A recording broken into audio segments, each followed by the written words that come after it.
My brothers and sisters, probation is going to close on March 10th for the Seventh-day Adventist Church.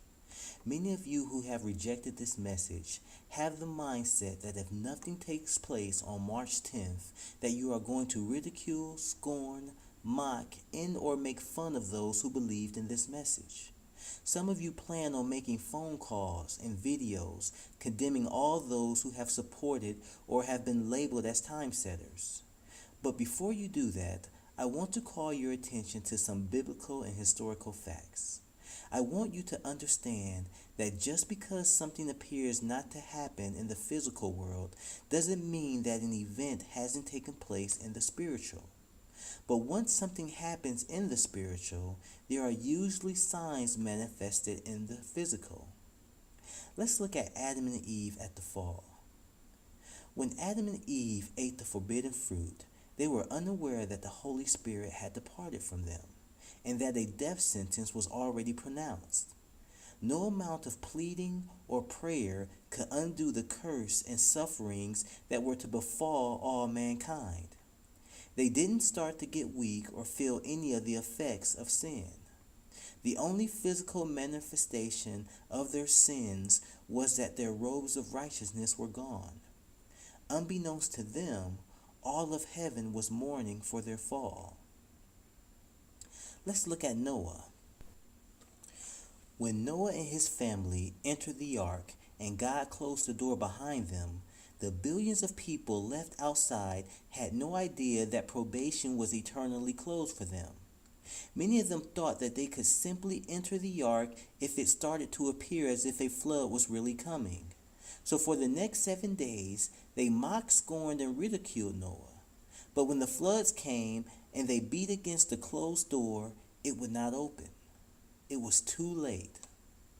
Like those in Noah's day, many people are waiting to see what happens on March 10th before they make any move to get ready. Lastly, let's look at the siege of Jerusalem.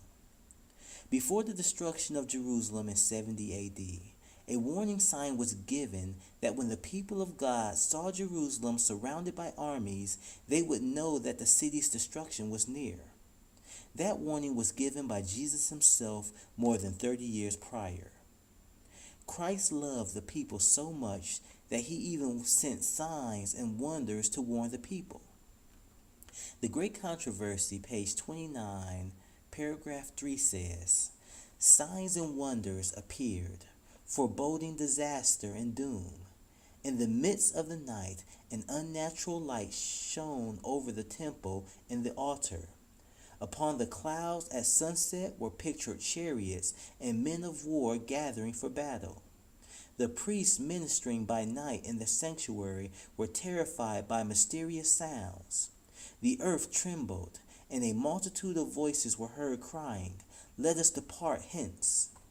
The great eastern gate, which was so heavy that it could hardly be shut by a score of men, and which was secured by immense bars of iron fastened deep into the pavement of solid stone, opened at midnight, without visible agency. A man even cried out for 7 years, declaring the woes to come upon the city. When the second siege of Jerusalem began, it was too late for those inside to avoid death and destruction. There was no surrendering or escape. Many of the people inside either died of starvation, resorted to cannibalism, murdered each other, committed suicide, or was caught fleeing and crucified by the soldiers outside. Just as Christ loved and warned the people back then, he has done the same for us now. Christ has sent us messengers like David Gates and Arthur Branner to warn us of the coming crisis and to point us to the close of our probation. In a span of 3 months, we have had the longest government shutdown, plummeting stocks, a blood moon, record-breaking rainfall and flooding, freezing temperatures from coast to coast, as well as a string of deadly tornadoes, most happening in some cases days apart. Christ has done everything possible to warn us of the coming crisis and close of our probation, but the majority of us mock at his messengers and discredit them as time setters. We ignore all the warnings and signs of nature and feel as though there is no new light or information that could ever come that hasn't already been given. Many of us have misapplied statements by Sister White and have used them out of context to support erroneous positions and to simply dismiss any light that has been revealed.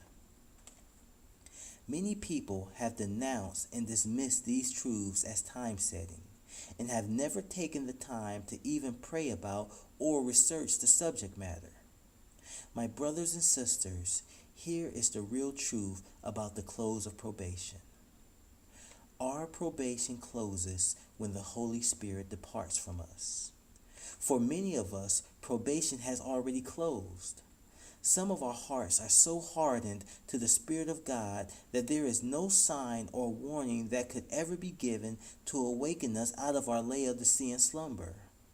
The majority of us don't even comprehend what it really means when we hear that our probation is closing. Probation closing for Seventh-day Adventists doesn't simply mean that a Sunday law must pass. Probation closing means that there will be no more time left to develop a Christ-like character and gain the victory over sin. Christian Experience and Teachings, page 199, paragraph 2 says, "Not one of us will ever receive the seal of God while our characters have one spot or stain upon them. It is left with us to remedy the defects of our characters, to cleanse the soul temple of every defilement. Then the latter rain will fall upon us as the early rain fell upon the disciples on the day of Pentecost." My brothers and sisters, if an economic collapse happens and we haven't gained the victory over sin, we will never gain the victory over sin and are lost. If martial law is declared and life as we know it ceased to exist and we haven't gotten the victory over sin, then we are lost. And these things will happen before there is a Sunday law. My brothers and sisters, if you are waiting for March 10th to come and go with no Sunday law being passed so that you can call people and ridicule them or make videos to pronounce them as false prophets or such, then you have missed the calling for preparation and will be lost. Don't comfort yourself that all is well and fine just because it may appear that nothing has changed or happened come March 10th. Nothing apparently happened on October 23rd, 1844, but we know that something happened in the sanctuary in heaven, and that soon after that date, God's Spirit poured out unto Sister White and she received her first vision. To my brothers and sisters who have heeded the call to get ready, who have been washing their robes with the blood of the Lamb and putting away sins, hold fast and wait for the outpouring of God's Spirit.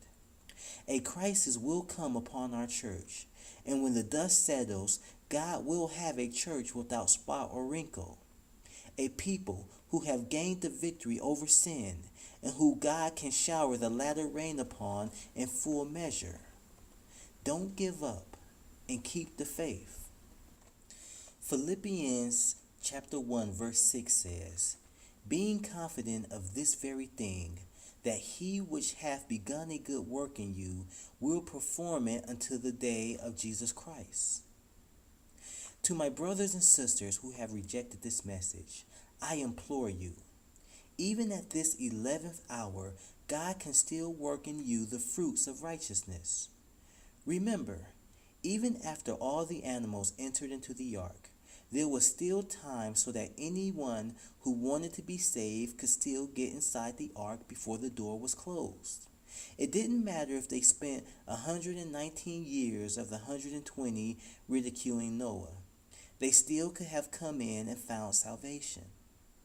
My brothers and sisters, it is not too late. It doesn't matter what you might have said in times past against this message. It doesn't matter the remarks or scorns or videos presented in opposition. It doesn't matter if you label people as time setters or rebuke them publicly. Ask God for forgiveness and He can redeem the time. Pastors, it is not too late to save your flocks. Stop worrying about what other people might think. Stop worrying about if you will get fired for preaching this message if you have been convicted of it.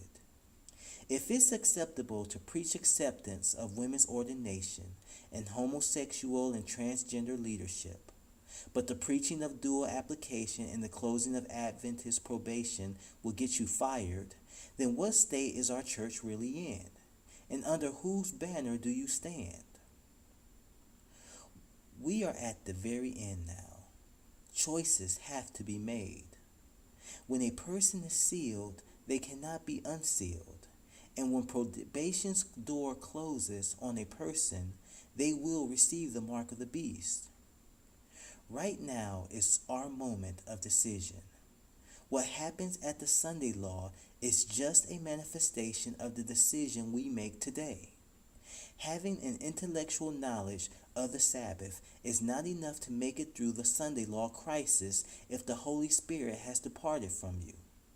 It is a deception from Satan himself that leads us to believe that we can be saved just because we go to church every Saturday, or that we can teach the 2300-day prophecy, or that we were trained as medical missionaries.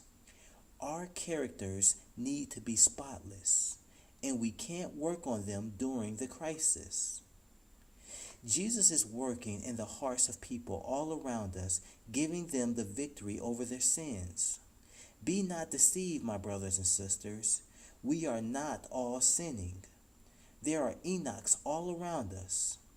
We will battle temptation in this corrupt body until we put on immortality, but we are not all sinning.